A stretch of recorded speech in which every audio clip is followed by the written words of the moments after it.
퇴직금 자체가 높아지겠죠. 그래서 퇴직하는 입장에서 이거 굉장히 중요한 이슈가 되고 있어요. 안녕하세요. 최승희 노무사입니다. 오늘은 연초휴가 세 번째 시리즈인데요. 휴가를 사용하지 못했을 때 우리 수당으로 정산 받으시잖아요. 이 연차휴가 미사용 수당에 대해서 좀 살펴볼게요. 회사에서 연차휴가를 관리를 할 때 입사일을 기준으로 하던 회계연도를 기준으로 하던 1년에 한 번씩 한 15개 정도의 연차휴가를 받으시잖아요. 근속 기간에 따라서 늘어나가지고 더 가산휴가를 받는 경우도 있는데 어쨌든 이렇게 받게 되는 휴가는 1년 동안 사용하실 수 있잖아요. 근데 이 1년이라는 시간 동안 휴가를 사용을 못했다라고 하면은 우리 수당으로 정산을 받는다라고 말씀을 드렸는데 이 수당은 과연 언제 지급을 받느냐? 연차 휴가를 사용할 수 있는 마지막 달 있죠? 그 마지막 달에 그 다음 달 임금 지급 기일을 받으신다고 보시면 됩니다. 예를 들어서 살펴볼게요. 만약에 어떤 사람이 2020년 1월 1일에 15개의 연차 휴가를 받았다라고 하면은 이 휴가는 2020년 12월 31일까지 1년 동안 사용하실 수 있잖아요. 근데 이 15개 중에 10개만 쓰고 5개를 못 썼다라고 하면은 5개는 수당으로 정산을 받으셔야 되는데 이 수당을 언제 받냐? 휴가를 사용할 수 있는 마지막 달 20년 12월에 그 다음 달인 21년 1월에 임금 지급 기일에 받는 거고요. 이 사람이 만약 임금을 매달 25일에 받는다라고 하면은 이 5개의 미사용 수당은 2021년 1월 25일에 월급이랑 별개로 추가로 받으신다고 보시면 돼요. 연차 휴가라는 거는 사실 유급으로 하루를 쉬는 거잖아요. 그러니까 쉬면서 하루치 일당을 받는 거다라고 보시면 되는데 이 하루를 못 쉬는 대가로 수당을 받는 거다 보니까 못 쉰 날만큼의 일당을 받는 거다라고 이해를 하시면 됩니다. 그래서 이 연차 휴가는 사용하지 못한 연차 개수 있잖아요. 여기에다가 하루치 통상임금을 계산을 해가지고 산정을 하게 되는데, 근데 사실 통상임금이라고 하는 거는 매년 달라질 수가 있어요. 그리고 경우에 따라서는 달달이 달라질 수도 있는 상황인데, 그러면은 어느 시점에 통상임금을 기준으로 해서 수당을 계산을 하느냐가 중요한 문제가 돼요.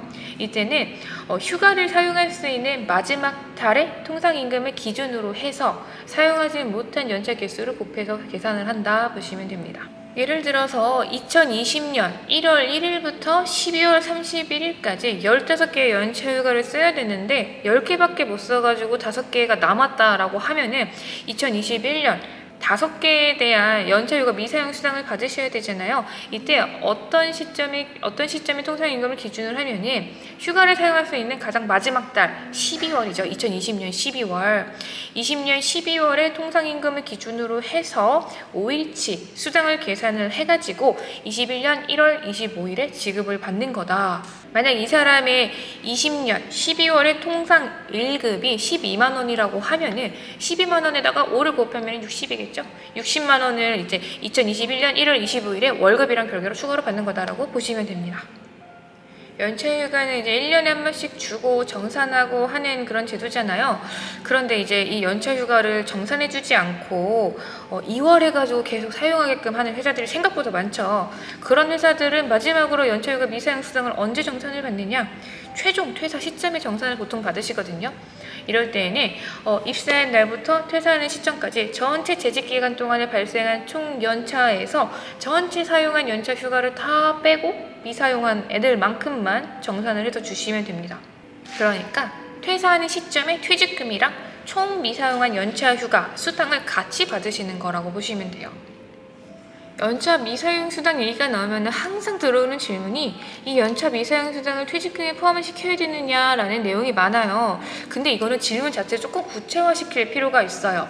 일단 퇴직금이라고 하면은 30일치의 평균 임금에다가 이제 근속 연수를 곱해서 지급을 받는 거거든요. 근데 여기서 평균 임금이라고 하는 거는 퇴직 전에 3개월 동안에 총 지급받은 임금을 3개월의 총 일수로 나누는 거예요. 그러니까 평상시에 평균적으로 받는 하루치 일당이 얼마냐 이 개념이 평균 임금이라고 보시면 되거든요.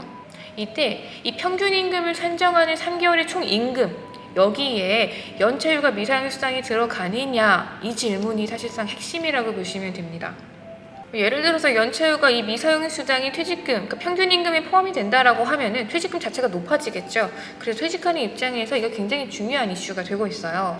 그래서 들어가느냐 안 들어가느냐 이걸 살펴보려면 일단 연차 미사용 수당이라는 거 이제 종류를 조금 더 세분화시킬 필요가 있는데요. 연차휴가 미사용 수당은 퇴사하는 시점에 이미 수당으로 전환이 돼서 지급 청구권이 수당에 대한 지급 청구권이 이미 발생한 애들이 있을 수 있고요. 또 다른 거는 원래 지금은 휴가를 쓸 수 있는 상태인데 퇴사를 하면은 이제 앞으로 휴가를 못 쓰잖아요. 그래서 퇴사 때문에 어쩔 수 없이 수당으로 바뀐 애들이 있을 수도 있어요.